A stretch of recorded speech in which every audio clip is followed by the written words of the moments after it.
in Parliament, I was honored to table our 2021 to 2023 Immigration Levels Plan, our roadmap for the next 3 years. The key to both short-term economic recovery and long-term prosperity is immigration. And that's exactly what the plan lays out, a vision to increase our numbers a little every year over the next 3 years. Travel restrictions and other constraints have led to a shortfall in admissions this year, which is why our plan increases immigration over the next 3 years. We aim to welcome 401,000 permanent residents in 2021, 411,000 in 2022, and 421,000 in 2023.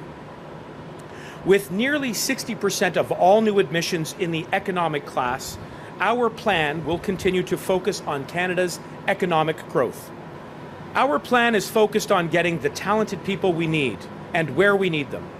Communities with the most immigration consistently see the fastest growth, which is why we're building on the success of our recent pilots and favoring community-based selection models to attract more newcomers to our smaller cities and rural regions across Canada.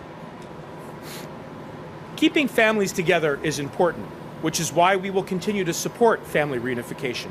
And we will uphold our Canadian values by broadening economic pathways for refugees with the skills to hit the ground running and maintaining our global commitment to protecting the world's most vulnerable.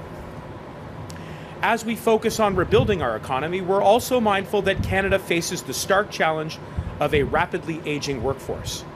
In 1971, there were roughly 7 workers for every retiree. Today, there are 4. By 2035, there will only be 2 workers for every retiring Canadian. If this rate continues, Canada will have to pay 40% more for the services like healthcare that we enjoy today. Put simply, we need more workers, and immigration is the way to get there. En termes simples, nous avons besoin de plus de travailleurs et l'immigration est le moyen d'y parvenir. 1 in 3 Canadian businesses, just like this one, are owned by immigrants, creating over 250,000 jobs from restaurants to construction to retail. Many other dynamic and highly skilled workers also help Canadian businesses to grow, and they too help create jobs in the process. It's no coincidence that Canada's greatest eras of economic expansion, from the turn of the 20th century to the post-World War II boom to the impressive growth of the past 5 years, coincided with significant immigration.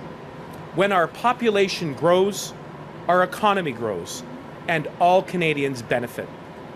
Canadians understand that, in spite of the challenges of this pandemic, our immigration system is a competitive advantage that drives Canada's success.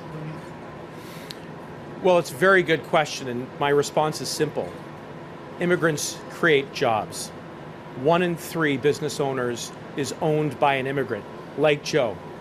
Those business owners are creating hundreds of thousands of jobs, over 250,000 people who are working thanks to the entrepreneurialism, the hard work, the ethic, and the perseverance like we heard from Joe today. Immigrants are putting food on the tables of Canadians, they're taking care of our seniors, and they are driving the economy of tomorrow. And at no time in recent history has that been more important than in the context of this pandemic. And so what this plan does is it lays out a future vision for growth, economic recovery through immigration. The Rural and Northern Immigration Pilot is one of a series of pilots that we have introduced, including the Atlantic Immigration Pilot, which has been one of the unqualified successes at distributing immigration to those parts of Canada that need it the most. The reason why these pilots are working is because we are collaborating very closely with municipal and provincial partners, as well as business leaders who are on the ground.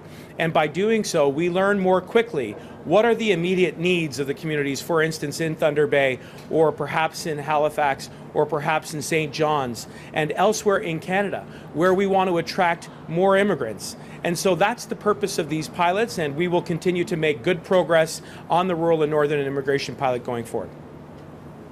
Can you give us any details on any other initiatives you plan to take to meet your successes? Well, in addition to the 2 pilots that I just mentioned, it was part of our last campaign platform to introduce a municipal nominee program.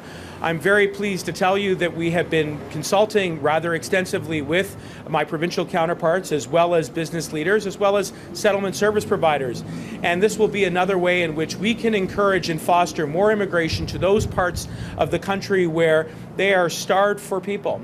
They want to have hardworking people, people like Chef Joe, who come with a dream and who come holding out the promise to give back to their communities. That has been the singular most impressive hallmark of Canadian history. This plan today is a vision, but it also reflects who we were, who we are, and who we want to be in the future. And that's why I'm so optimistic about tabling this plan today in Parliament.